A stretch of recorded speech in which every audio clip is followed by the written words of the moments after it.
like peaceful lang siya, wala like problema. So then, pag na to sa adulting mo, like, oh, ay siya. So, like, kaayo. So now, nag-wonder mo, ano is a small world na ano talaga. So, pa-discover nila siya later on. So next, we have a formative assessment. So we have a formative assessment, and we need you to get a one-word sheet of paper and also a search doc for your attendance. No? So the direction is below our top 10 world issues from 2 sources. Compare them. You are also given the 17 SDGs. So, di ba natin sa yung book ng 17 SDGs? So for the period 2015 to 2030, so after comparing the top 10 world issues match the 17 SDGs, 10 world issues to determine if this top 10 world corresponds to the 17 SDGs of 2015 to 2030. Okay, so money siya buha pa top 10 global issues, no? Then was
sa silang luwa. Tapos, i-describe nyo sa sila na 17 SDG.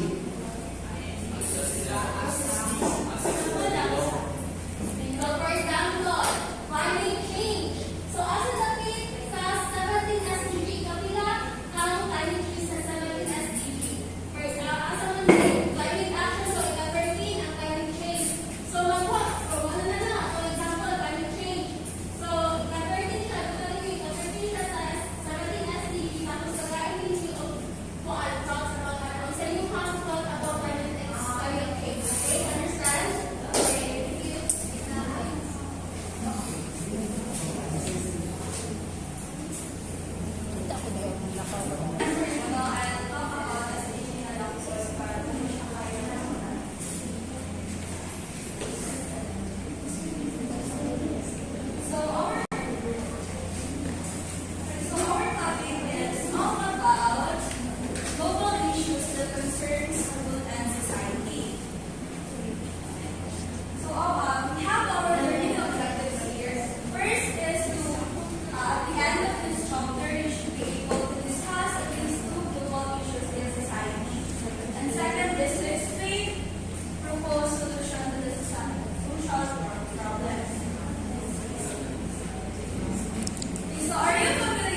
years. So, every 4 years, no, gamitin United Nations about this, it was called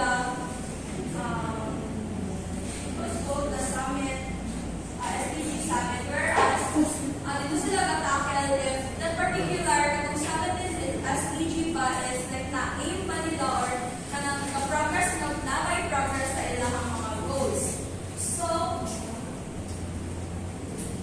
the responsible action agency is the HLPL, which is called the High Level Political Forum. As ito sila nag-storyan no if kaniba for example, no poverty. Nakuha naman nila nila, dapat na matatanan.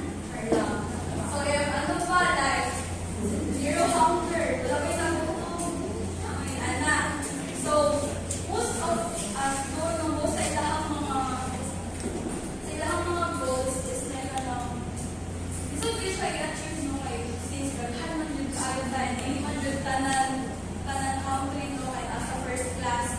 So, but then, it's important man po na nasa like goals na ginaset for them na nasa like ginagukot ba dapat ani anak. So, next week. Okay, so here are the 17 Sustainable Development Goals for the period 2015 to 2030. So, as kung yun ka kanina, they only have 15 years para ma-complete or ma-reach ang ilang goals. So, we have here, first is end poverty in all its forms everywhere. So, na-feel ba ninyo na nawalan ang poverty? So, next is we have the end hunger, achieve food security and improve nutrition, and promote sustainable agriculture. Yes, naa siya, pero hindi dyan maangkunan na ma-reach yung dilatanan ang agriculture sector kaya di ba kita mismo sa ito ang government kaya ganito lang ang mga farmer na mag-produce or siguro mag-isip sila produce kaya wala sila proper na support ikan sa ako ang government. Nga sa tinuod ng mechanic is like ato ang mga ginapa, mostly ito mga ginapa ang karag imported. And one of the example is ato ang rice, di ba? So the third is we have to ensure healthy lives and promote well-being for all and all people. So, kasi siya na like, na-reach din siya sa one country, like mga first class country mo, they have like as government nila mismo. Although, they as a country like, yes, free na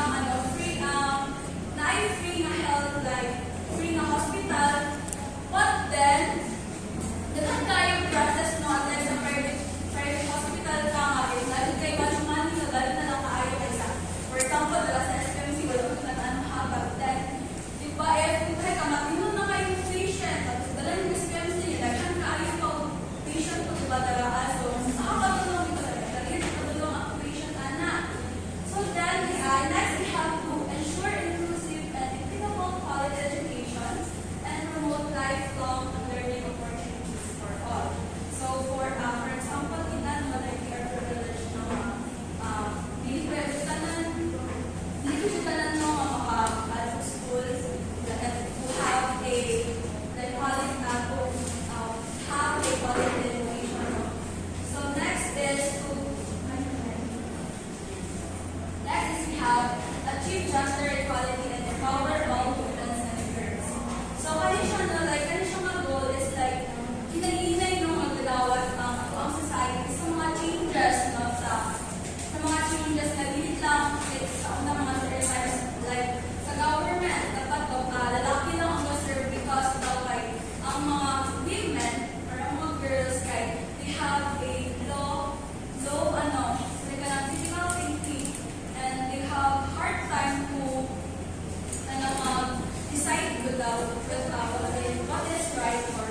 call center ay sa mga call center ng mga ano na like, even though you have a even though you have like ano siya mga like PWDs, di ba?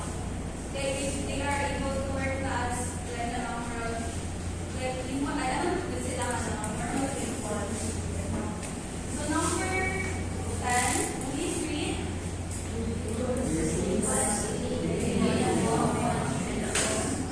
Okay, so, di ba, like, nabalitaan pa din yung sa Thailand, they were,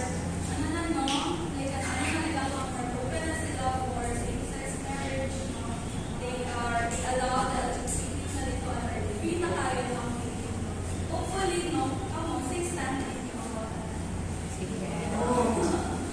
Okay, Number 11, please read.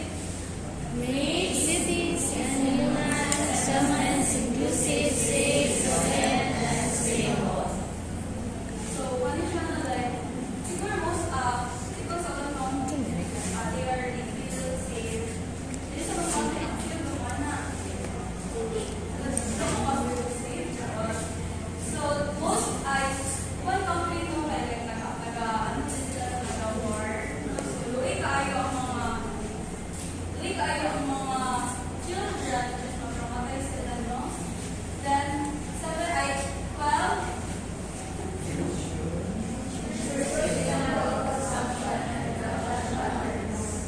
So, proceed na sa 13.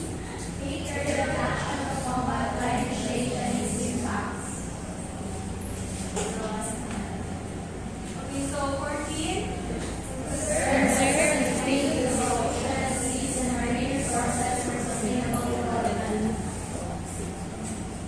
So 15, we have protect, restore, and promote sustainable use of terrestrial ecosystems, sustainable manage forests, combat desertification, and health and diversification, and have biodiversity loss. 16, we have to promote peaceful and inclusive societies for sustainable development and provide access to justice for all and build effective, accountable, and inclusive institutions at all levels. Lastly, we have to strengthen the means of implementation and revitalize the global partnerships for sustainable development. That ends my part. So, good morning everyone. So, my name is John Bucarania and I will be talking about the top 10 world issues, which is the climate change, population, pollution, violence, security and well-being, lack of education, unemployment, government corruption, malnutrition, and hunger and substance abuse.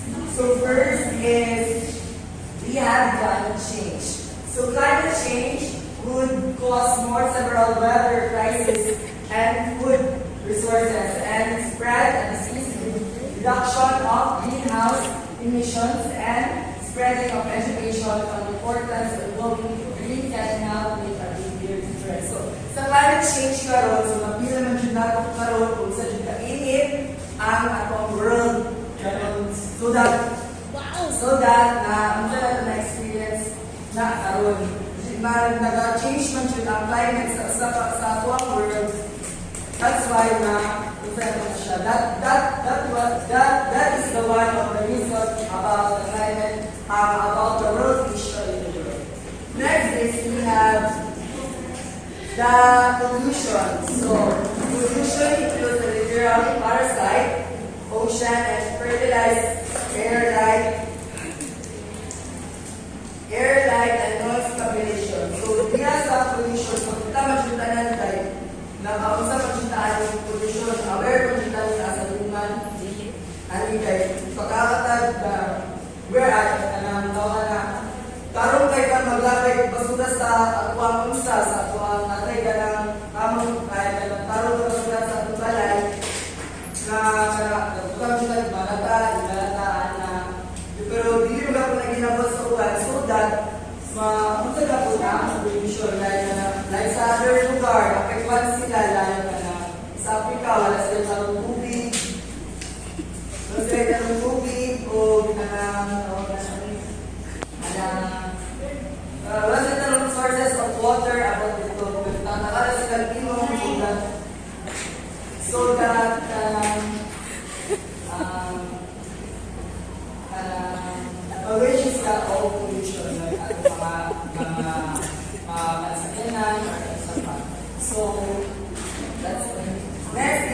have the violence.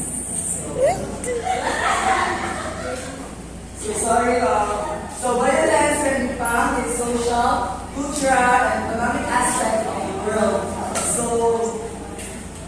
So kaya naman yung na-experience ko dyan sa nato sa human.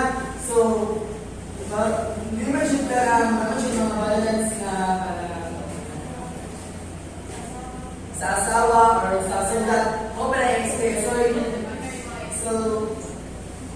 So here are the 6 forms of violence. So, next.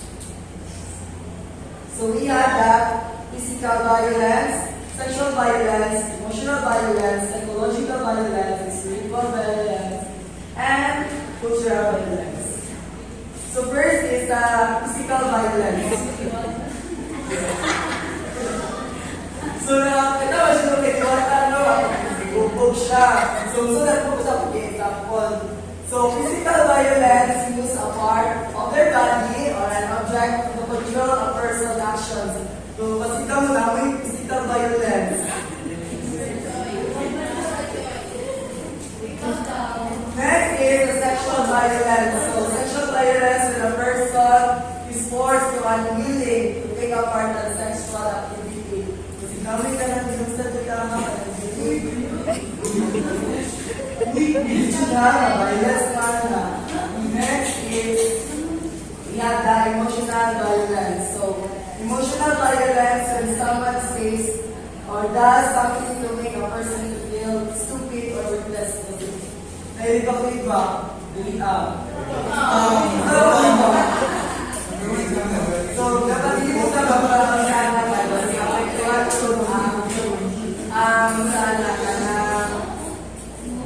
ang motion sa katawan na sa individual. So, next is psychological violence. When someone uses their threats and cause fear in an individual to gain control, like a picture. Kung may kasalanan at mga student niya. Example. Example, pag-memorize. Ano naging na? Ang kapal, lumarin yun. So next is we have the spiritual violence. When someone uses an individual or spiritual beliefs to manipulate and dominate or control that person.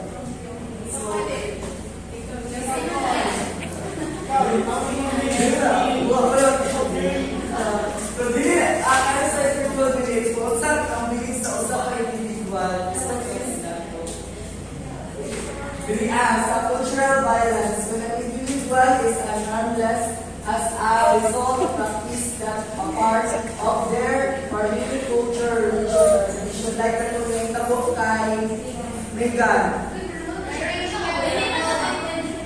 Okay, pero siya kabalo. Bawal din maginato ang concern siya, pero concern siya about niya sa pag-date. Pero nahihirapan tayo sa ubang tao sa ilang country, kaya that is something na misunderstanding ako sa pag-date.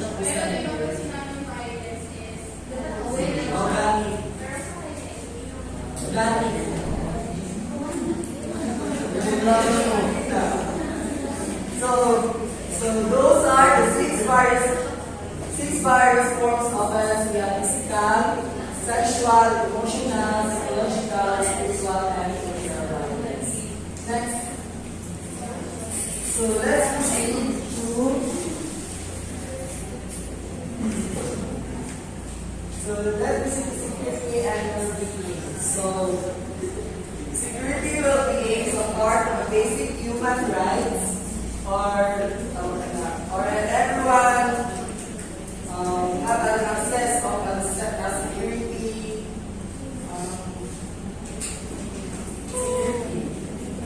To secure their accounts or something. So the perfect example of this is the United States or US. The perfect example which should be done to prevent a lack of security and well-being to a serious global issue. So, pag mayroon na security security sa individual, and then kung mayroon na well-being is Tao, right sa tao. Ayala. And that would be all in.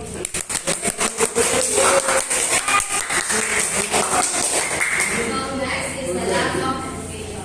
More than 72 million throughout the globe of the age to be the primary education are not enrolled. So kasagaran sa mga reason na lack of education like tungkol sa pagpupulot. So hindi nila ma-eskwela yung mga anak. So attribute to inequality and marginalization based on 2013 functional literacy education and mass media survey SLEMS siya FLEMS. Ang SLEMS daw ay latest na rate sa SLEMS sa Philippines is sa 2019 is 91.6% lesser than kesa sa dalihan ako anak. The rate is 96.40. So next is unemployment. 15 to 24 years old struggle to find jobs and create proper living for themselves and their families. Lack of necessary resources and employment rate in the Philippines. So ang unemployment rate sa Philippines is sa December 2022 is nag-rate siya of 4.3 sila ang unemployment. So ang latest na unemployment rate sa Philippines is sa December 2023 is 3.1 na siya. So nagagamay na siya sa nag-decrease ang ilang unemployment sa 617,000 unemployment individual.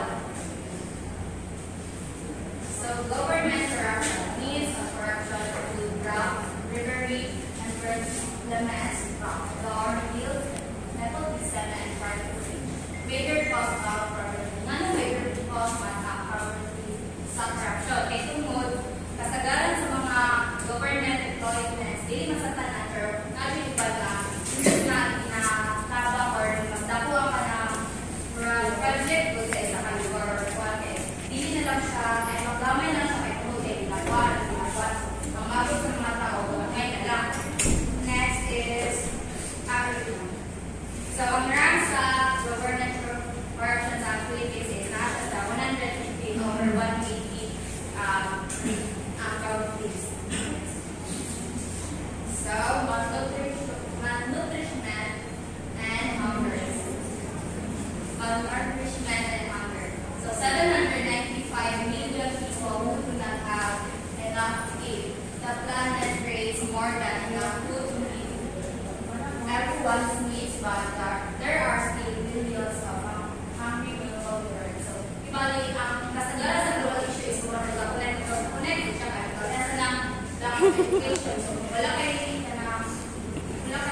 ka eskwela. So, hindi ka, wala kayo karapatan doon ang magtrabaho mga ito ng mga trabaho. So, mo na siya kasagaran na connect lang siya ang global issue sa mga project. So, substance abuse, including alcohol and illicit drugs. Beginning of the 21st century, an estimated 185 million people over the age of 60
Alright, so when we say terrorism kasi guys, it is the use of violence, listen everyone. So it is the use of violence to threat or to scare the people or a population. Why? To convey what they want to tell the people, especially the authority. There are three common causes. First is religious cause. Kanagaling malakanap nila ilakang religion or by using violence. Next is ideology or their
murag ka ng rampant ka issue ka lang sa kapatuhan is issue like sa hitabo, diba, like yung war. So, war na po siya, pero kami na kapatuhan. So, murag yung masagot tayo ng mga chibang SPG, kami computer kaya lang yung hitabo, like, napunit tayo pandemic. So, nag-visit mo doon, kaya recover ang ato ang world, matching na to ang SPG. Very good. Thank you so much, Miss Peter. So, nag-post ang tanan. So, dili na ito ma-achieve tayo ng 2030, but hopefully, soon, dili lang 2030, but siguro mga 2040 ma-achieve na ito. Last question. Last question. As a student in relation to education, why do you think we need to understand or know global issues? Anyone? As a student related to education, please stand up. Can you please stand up? Okay. So, as a student in relation to education, why do you think we need to understand or know global issues? So since you speak about the interconnectedness or the domino effect of the issue in this world, like if one issue is like connects a sub issue like if hunger, as you said earlier, like if hunger, if one student is like hunger, how can we adopt the quality education if the student can focus, doesn't full pace, right? Like how can we like if a lack of education, we cannot excel in our international or compete like excel or those quality or professional person like that's the point. We need to know that something global issue or a simple issue in a local area. So